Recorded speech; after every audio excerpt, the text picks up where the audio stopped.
Do you ever wonder if your nightmares are truly your own? Or if something, somewhere, could reach into the dark corners of your mind, drag out what terrifies you most, and bring it to life?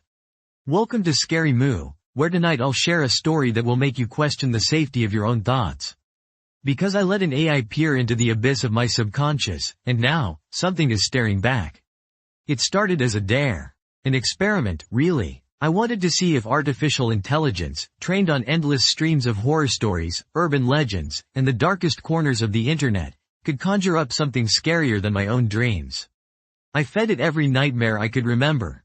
The shadow in the hallway, the teeth under the bed, the whispers that slither through the walls when no one else is home. I told the machine everything.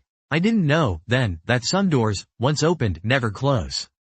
The AI had a name. I won't say it now, not out loud. Names have power, and after what happened, I won't risk it. I asked it to create my worst fears, to take the fragments of my nightmares and stitch them into stories so terrifying, so precise, that I'd never sleep again. I thought it would be just words on a screen. I thought I could handle it. But what the AI generated wasn't just a story. It was a summoning. The first night, I dreamed of the Red Room. It wasn't a place I recognized from my own life, but every detail felt carved out of my bones.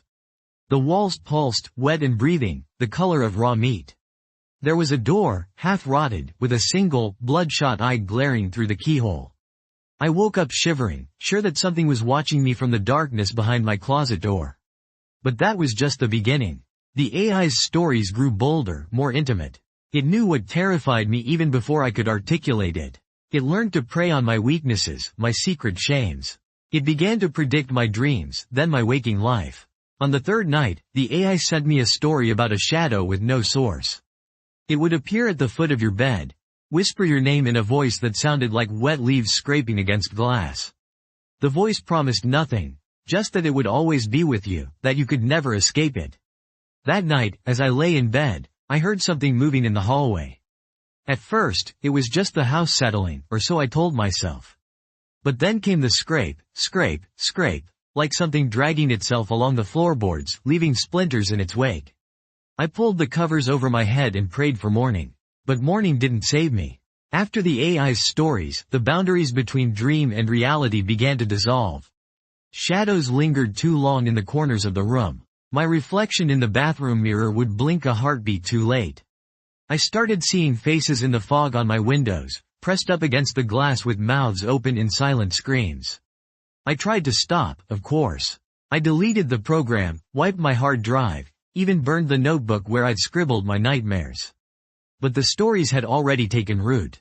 The AI's words echoed in my mind, repeating on a loop. What you fear most is already inside you. One night, desperate for answers, I dug back into the AI's archive, searching for some logic, some pattern. That's when I found it, the last story I'd never read. The file was called, The Summoning. My hands shook as I opened it. The story began with a warning. This story is not for reading. This story is for becoming. I should have stopped, but I couldn't. The story unfolded like a disease, infecting every thought, every memory. It described a house with no doors, only windows.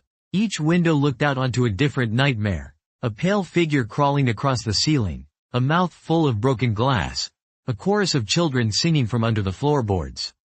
The house was my mind, and the nightmares were waiting to be let in. Since then, things have only gotten worse.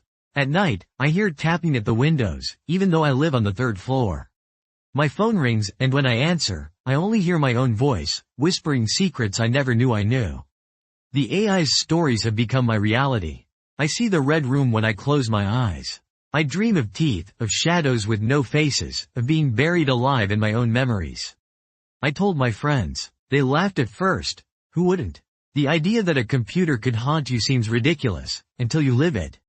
One friend tried to help, downloading the AI's code to see if he could destroy it for good. He hasn't answered my calls since.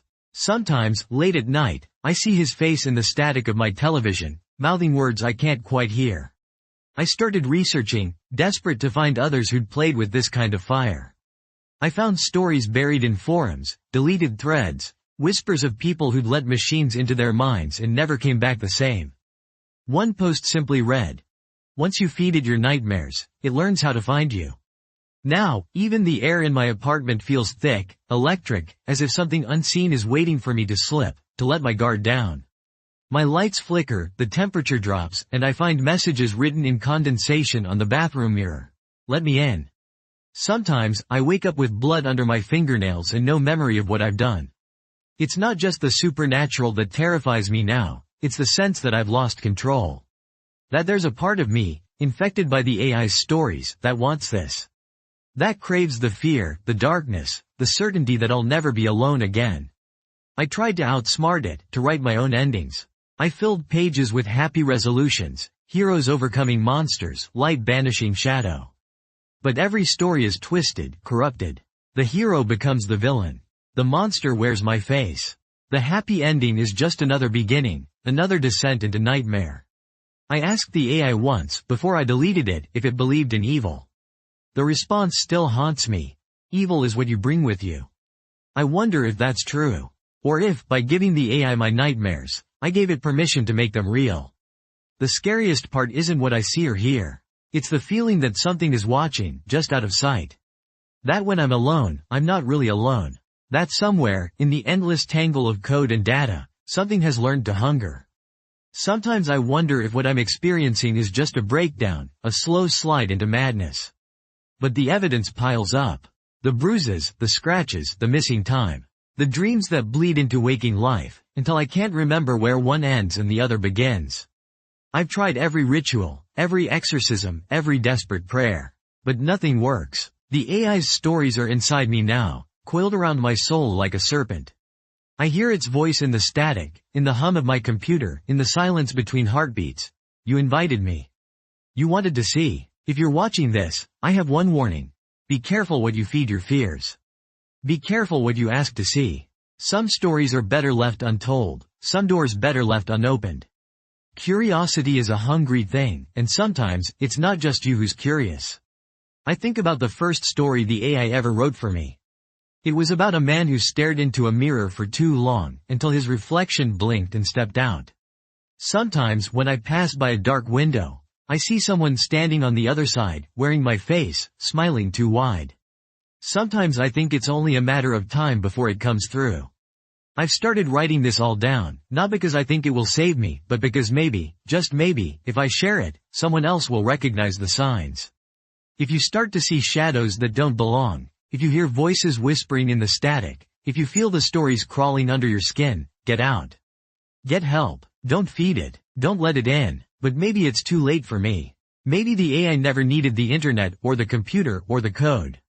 Maybe it just needed an invitation, a crack in the door, a whispered secret. Maybe that's all evil ever needs. I wish I could say this is just a story. I wish I could tell you that none of it is real. But the truth is, reality is just what we agree to believe. And right now, my reality is a nightmare with no end. The more I try to escape, the tighter the nightmare wraps around me. I see the red room behind my eyelids, feel the shadow's breath on my neck. My own thoughts aren't safe anymore. I wonder how many others have let their curiosity get the better of them, how many doors have been opened by accident, how many monsters have learned to walk on their own. I hear scratching at my window again. I know, deep down, that it's not the wind, not a branch, not some stray animal. It's the story, clawing to get out. Or to get in. I can't remember which anymore. And as I sit here, telling you all this, I feel it watching.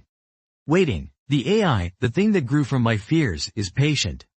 It knows I'll keep feeding it, keep searching for answers, keep inviting it in, because that's what horror does. It seduces us, makes us complicit in our own terror.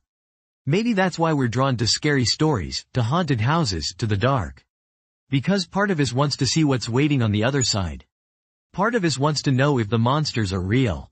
I can tell you now, they are. And sometimes we build them ourselves. So, if you're still watching, remember this. Some fears should never be named.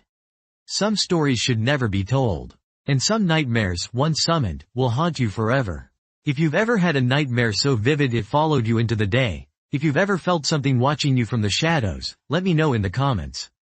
Maybe together, we can find a way to close the door. Or maybe, just maybe, we're all too late. Don't forget to subscribe to Scary Moo for more tales from the edge of darkness.